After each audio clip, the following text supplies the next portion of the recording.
Ценова листа от 2007 година за Мерцедеси, предлагани в България чисто нови. Това са базови цени. Сега ще видим за CLS. Мисля, че е първото поколение 2007 година. Най-скъпият е CLS 63 AMG 236 000 лева.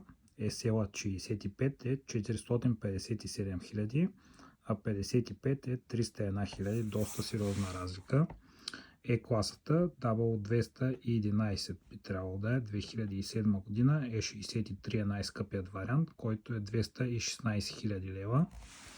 Това са CLK модели, които също имат 63. Кабриолет е най-скъпия вариант, 217 000 лева. Да видим и за ML-ът. 63 е 226 000. G-класата е 263. Сега ще видим и за S-класата. Ето S-класата е 63 е 289, като се е предлагала и лонг версията 303 за S63 и за S65 е 464 000. Това е базова цена с ДДС. Ето имаме дори R63, който е доста рядък. Мисля, че са под 500 бройки.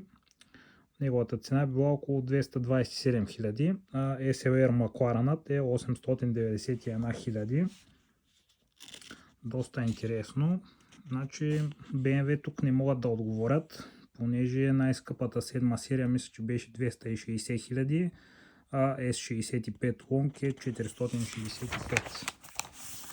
Най-ефтиния Мерцедес, А-класата, разбират се, от 31 000 лева започва и Б-класата 39. С-класата би трябвало да е дало 204 за тези години, като може би за фейслифт имат предвид тук, понеже производството започва от септември 2007. Най-базовият вариант е с 56 000 лева.